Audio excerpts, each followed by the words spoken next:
Ignore Your Sexuality Citalopram is a once-a-day pill. It works by suppressing the part of your brain that's accepted that you're gay and the part of your brain that's scared of what that means for your future. In their place, it leaves a blank numbness that lets your late adolescence just happen to you. Here's how Ignore Your Sexuality Citalopram helped one patient in his daily life. Man, I love being a lifeguard, getting paid to look at chicks. Am I right? I'm straight.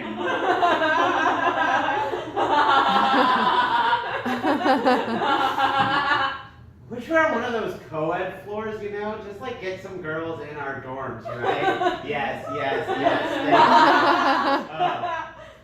Or no, dude, one more. One more beer. No, I swear we're gonna go hit on girls. Girls.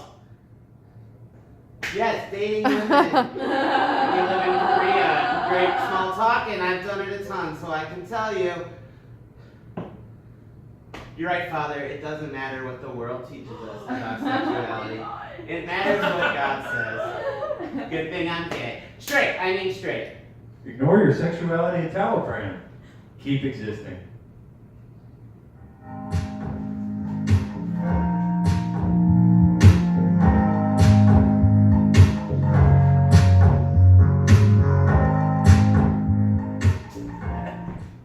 Hey, Jeff. It's just me and you at lunch today. Everyone else is on that algebra field trip, so it's just Kevin and Jeff. Gay guy and straight guy. High school. So, Jeff, what's it like having sex with a dude? Wait, no, I just said I'm straight. I was just asking, because I know when I've had sex with girls, which I definitely have done, I'm like, yeah, I like this. So I was wondering what it's like for you. Oh, yeah, that sounds great. For you, for someone like you, not for someone who's straight, like me. Jeff, you wouldn't get this, but us straight guys are always saying we're straight. So how does that No, I'm not going to Google it because I don't need to know. I was just wondering. And if I Googled it, my parents have really strict parental blocks, so I can always get results like, how does work, question mark. Wait, do you guys like take turns? No, I'm just wondering because I know for me, when it's sex time, I'm like, time to put my penis in her vagina because that's the only way. So how do you decide which one you like? So yeah, that one sounds great, but what does the other guy like about it? And Kyle was telling me about blowjobs. Do you both do them and get them? And how do you find somebody to have sex with, Jeff? Okay, Jeff, I feel like I've been making it very clear that I'm just a straight guy trying to get to know his friend, and I honestly find it very insulting that I can't do that without you turning it into one of these, oh, Kevin's so repressed and hiding his sexuality. Why hasn't he dated anybody? He has so many close female friends. It would be simple for him to just ask one of them out. Oh, he deleted his browser history yesterday. Let's install parental block. Just in case. Thanks. Because I was looking at porn, so yes, I deleted my parental block. That doesn't mean it was gay porn. Well, like, which websites do you like?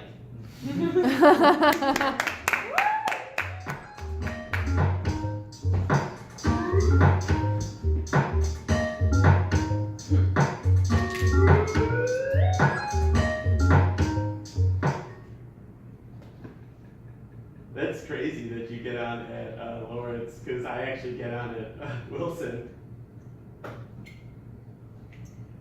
Man, Chris looks good today, and he's always so nice to people at the gym, and I've never heard him mention a girlfriend, and sure, there was that girl that he was in all those pictures with, but I think he just took a lot of good pictures with his very good friend Candace from September 2015 to December 2016, and then stopped. That doesn't mean they were together. Anyways, he's definitely gay, and I'm definitely gonna ask him out. Yeah, Monroe. I get off at Monroe, actually. Of course, he's seeing a girl who works off Monroe. This is just like my barista at Emerald City, or my sophomore year roommate, or my improv teachers, levels 3, 4, and 5. They're all really hot. She probably thinks you're very hot, because you're dating. Why do I do this to myself?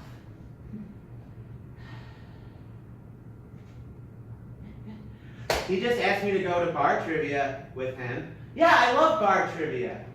So I can see him at bar trivia Wednesdays, 8 o'clock. And I can see him getting out of the shower at the gym. That could be enough. That might be enough. That should be enough. It's not enough.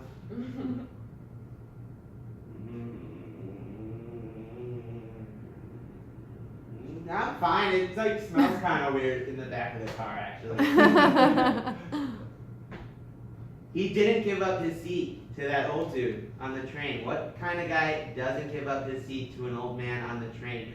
Not somebody I want to have a crush on. Maybe. Hopefully. Yes. Yes. Okay. Yes. You're entering a brand new post-Chris from the gym phase of your life. He's just a hot guy that you see at the gym, and that's all. And that's wonderful. Chris, I really like your butt.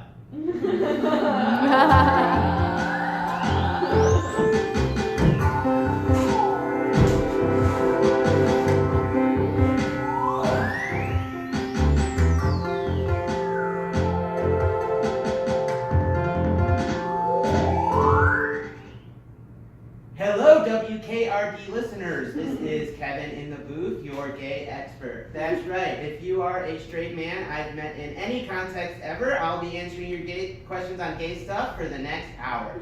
Don't worry, no question is too personal or inappropriate because explaining things to you guys validates me in a way that can't be healthy. First up, we have Trey from Chicago, Illinois. It's me from the party at Nick's place. You're from Des Plaines and I'm from Mount Prospect. What? Anyways, could you explain in detail the moment you realized you were gay? No way have we built up the rapport, but I'm definitely going to answer. I was changing after gym, freshman year of high school. I saw my senior leader also changing. He was completely naked. Yeah. I loved it. I suspected before, but that sealed the deal. Thanks. No, thank you. I never got to have conversations like this at 14 when they're normal. Now I get to have them at 29. Next up, we have Danny from Elgin, Illinois. Yo, back in college, I thought you had no game. But now that you're gay, you must be hooking up all the time. So, like, how many dudes have you been with? Danny, I think we had like one English lecture together, right? Anyways, my number is 27. Now, I know that probably sounds like a lot to you, but it's also pretty much the number of times I've had sex. Dude. My sex life is not satisfying, but it is satisfying. Whoa, gnarly. Yeah, it is gnarly. Next up, we got Trey from Elgin, Illinois.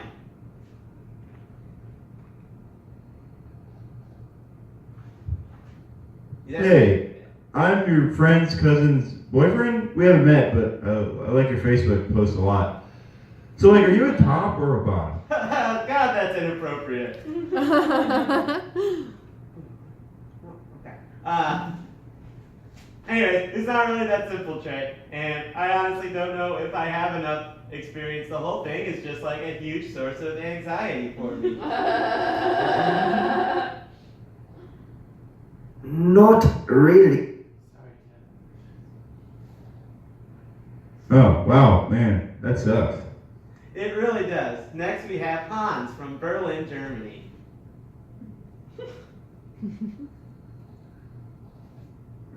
Kevin, remember the hostel in the Philippines, the pig roast, the soft hole, so fun. Do you think you have depression because you are closeted for so long? Or do you think you are closeted before for so long because you are depressed, huh? Maybe you can put that together. Fuck you, Hans. I think about that every day. I know it's like this whole jumbled up thing, and yeah, maybe if I were straight, I would have dealt with my anxiety earlier because it would have been one less thing to deal with. Or maybe being gay helped in some ineffable way. I don't know. It's just like this whole fucking thing. Do you know what I'm saying, Hans? Not really. I'm straight and I don't have this depression type thing.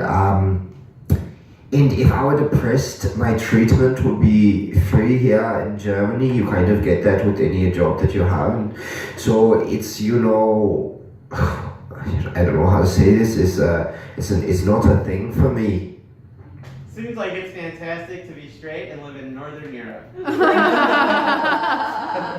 We're gonna take a quick commercial break, but keep your fucked up questions coming. I can't believe how Money. entitled you guys all feel to ask me these things. I mean, explaining your life every day. It's exhausting, but you guys don't need to worry because I don't have the self-esteem to tell you off.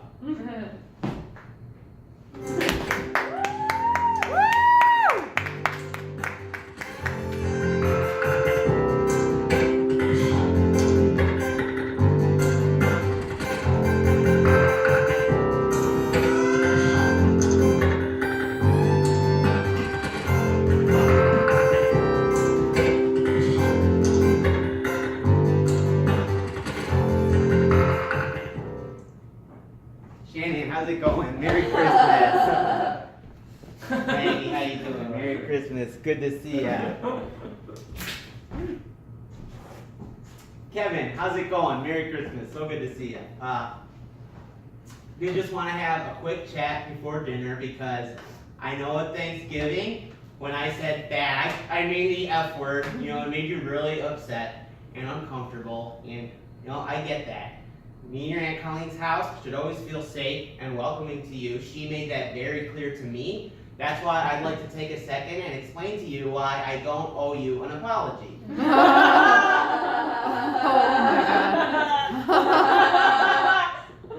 First of all, Kevin, you know I'm obviously fine with gay people.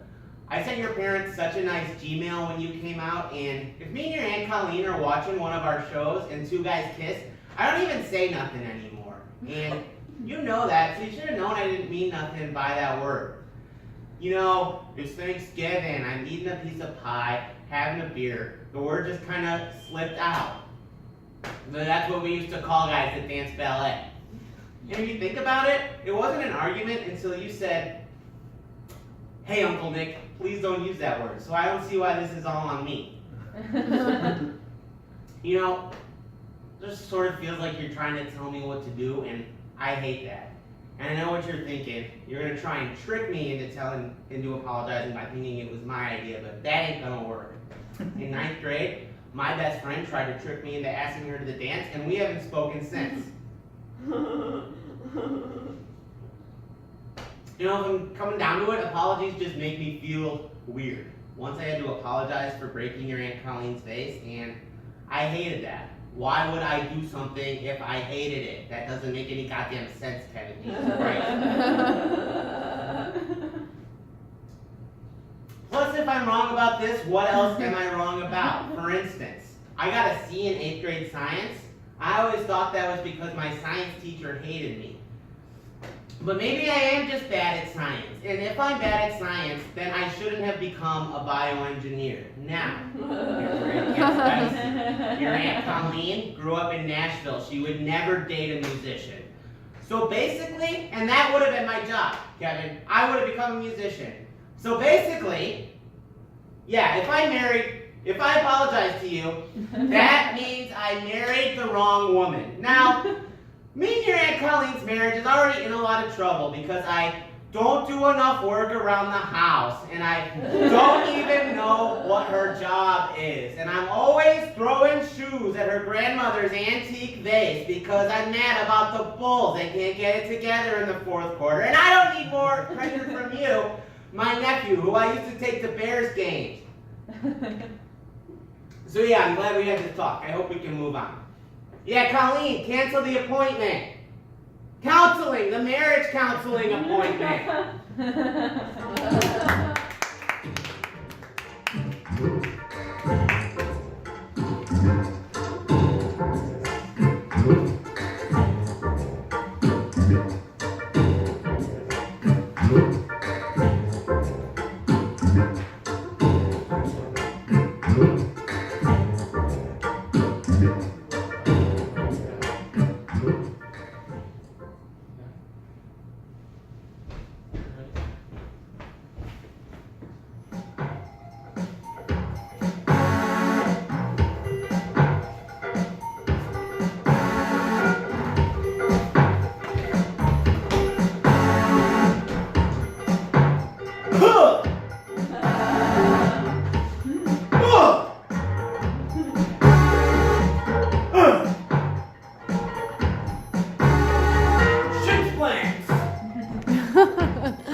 What's up, runners? I'm Hal Higdon, and this is Running with Hal Higdon. Now, a lot of you got around running questions, and I got the answers. But don't ask me about cooking. I wrote for Runner's World magazine, not Chef's World magazine. Don't ask me about your finances. I wrote Marathon's the Ultimate Guide, not Sending Your Kids to College, the Ultimate Guide. Anyways, let's see what questions we got.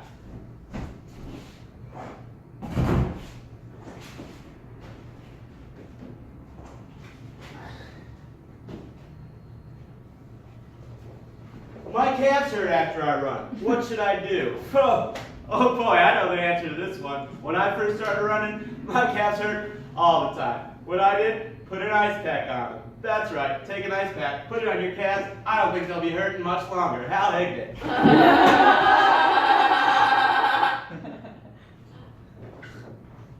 How should I train for my first half marathon? Oh boy! When I first started running, I wanted to run 13.1 miles. It seemed fun and rewarding, but I couldn't find a good beginner's half marathon training guide. Everything was about how to improve your time. That's why I created the Hal Higdon Half Marathon Beginner's Training Guide. It's on my website, and if you can run 3 miles, you can get to 13.1 in 4 months. Hal Higdon. Now, next question. What are you running from?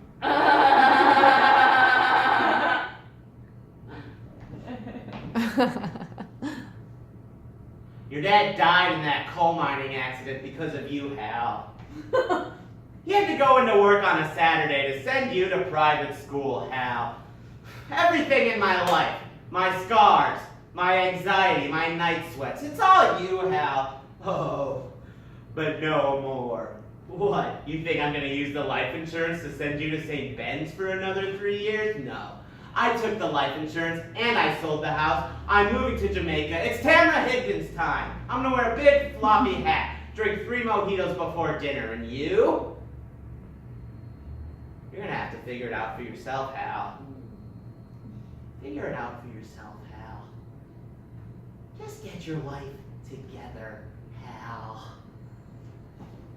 Running makes me feel good. It clears my head. I'm Hal Higdon.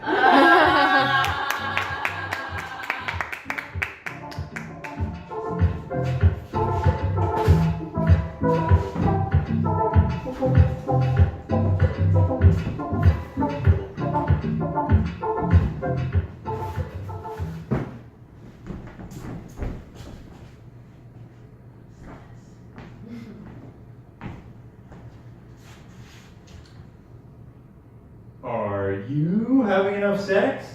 Give me the sex tester. 75 cents. Squeeze my handle and find out. Stupid, dumb fucking game. 1, 2.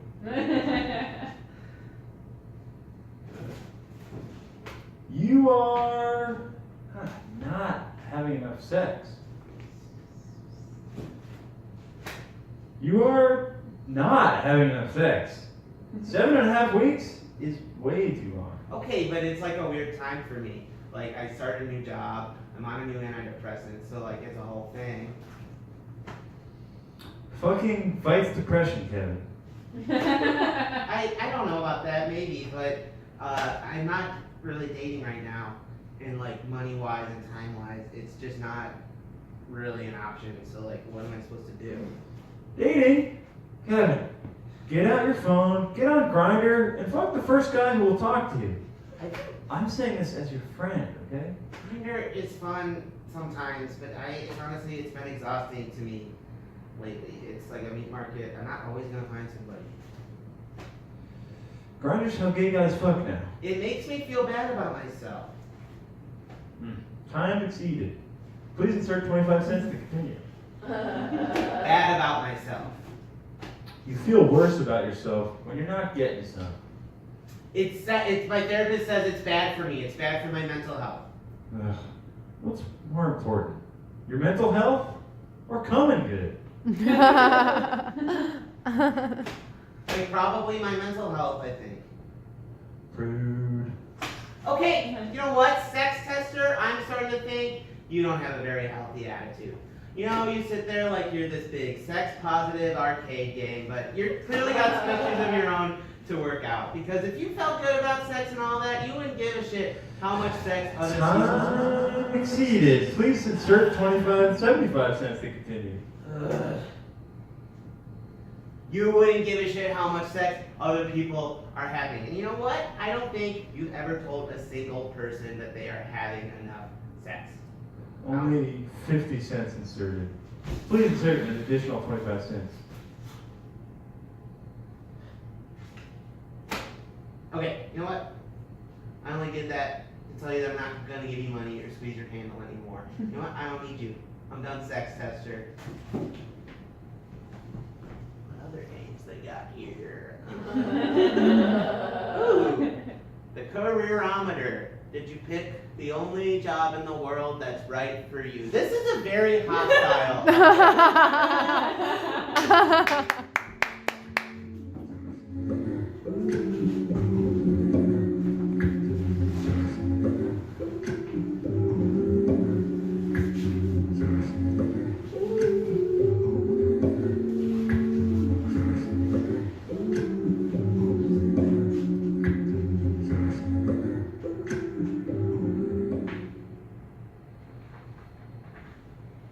Hey, room 102, how's it going?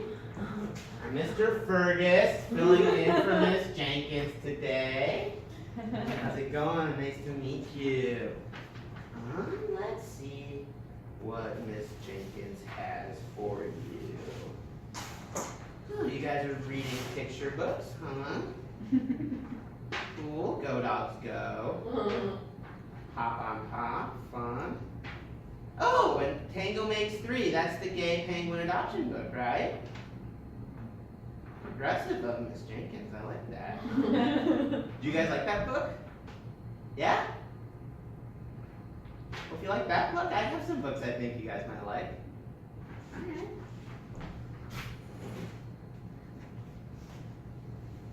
So this book is called The Runaway Bunny. Yes, what is it? Yes, Josue. You probably have read this book, but I did just change it a little bit to make it very clear that this bunny ran away because he is trans. LGBT youth make up 40% of the homeless youth population, even though they only make up 7% of the youth population overall. And in room 102, it's just a huge social problem. You don't want to hear about this book? Okay, yeah, no, I have more books for you. This one, I didn't have to change it. This is Heather Has Two Mommies. It's Heather. There's her two moms. You look bored. I guess, where are we? We're in Andersonville. I guess this is not a mind-blowing book to me.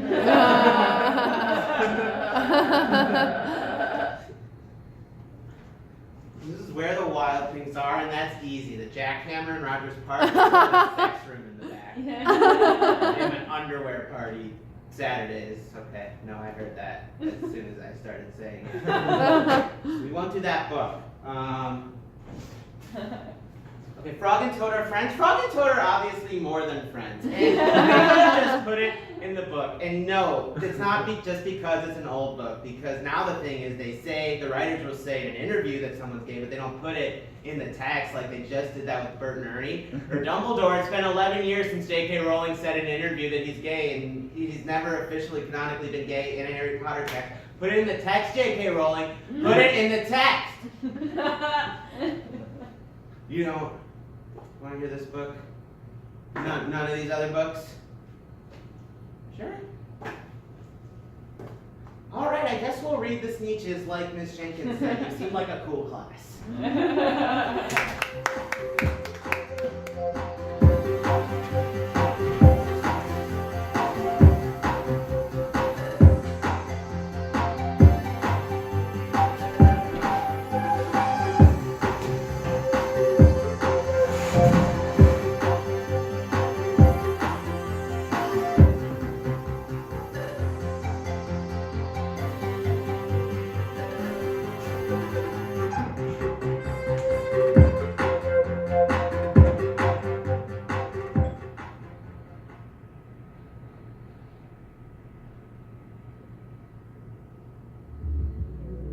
Hey, boy. We had something really special tonight. We did all the things we agreed we were going to do in our chat beforehand, and we both look mostly like our pictures, but now I feel kind of weird, like when you lied to your mom as a kid. And I think it might be time for you to go.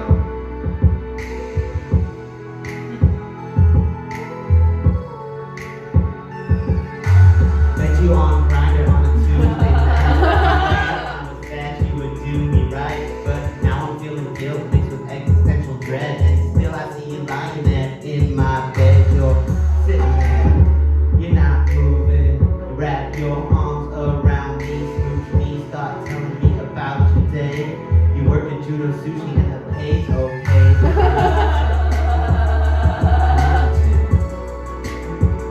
I need you to. I need you to get the fuck out of here. You're lying in my bed, but the sex is done. Just get the fuck out of here. I don't know what to say to you after I come. Now what happens if you refuse to go specifically? I don't know, my brain just says that it's really, really bad, and I see it's a real painting of my dad. So I don't want to lay in bed or just lie down or walk to the lake and see what's around. Please know more about your Judo Sushi life. No, not your favorite customer or his new wife, cause I need you to. I need you to. I need you to. I need you to. Get the fuck out of here. If you want to catch the 22 bus, you're gonna have to run. Just get the fuck out of here. Don't know what to say to you after I come. Who can say why I need you to make a beeline for the door the second after I finish?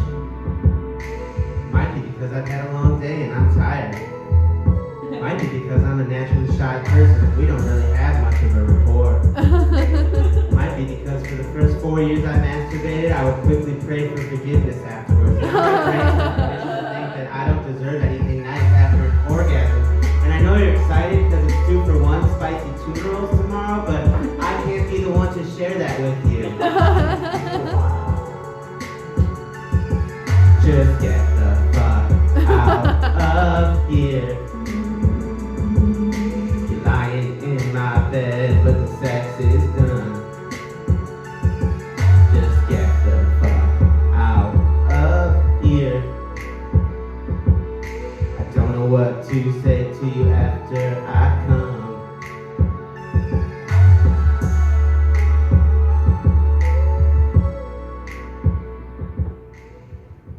Yeah, no, I I need to work at 8:30. Please go.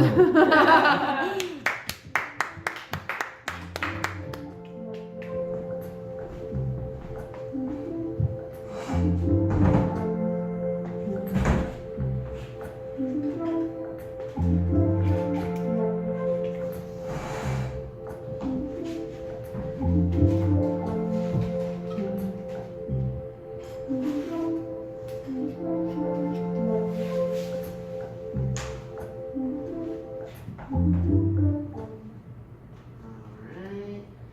And send. Okay. You did it, Kevin. You came out to your family. Yeah, it could have been face to face, but you're living in Korea right now, and they're in the United States, so that it wasn't an option. So this is just what it is.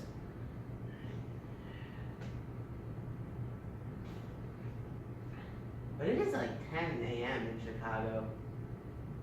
It's like 11 for Molly. They should be up by now. Mom, Dad, I've been through this with you. I live in Asia. You need to be checking for messages from me. And Molly, you work for About.com. You're not on the line by 11 a.m. Eastern Time. See, Dad, I can see that you've seen it and you're not typing a response. I've explained this to you. I've walked you through this. Oh, and Molly, I know you know what a red receipt is. What could be the holdup? What could be so hard? Homosexuality is pretty accepted in the United States in the year 2013, unlike here in Korea, which is comparatively traditional, and I live here right now. So I don't know why. What am I going to have to do? Drive to Incheon International Airport, fly from there to the United States, and make you guys read the message? You know what? Maybe that would calm me down. I could take a little nap in one of their lazy boy that they have there and get a massage. I know all about the amenities at that airport. I fly out of it all the time. This is not difficult, okay? Mom, you type, Kevin, you're our son. We're gonna love you no matter what. And then Molly, you type, Kevin, I'm gay. I'm not gay, but my best friend is. And I live in Manhattan. Why would you think I would care? And I say, it was just hard for me to type. It just what? And then Mom said, I wish I could give you a hug, but you're all the way on the other side of the world right now. I got a little tear in my eye. This is not typical. All right, okay. I am stressed out. I need a little snack and a little music to calm me down. Roasted seaweed. And I'm gonna play a little.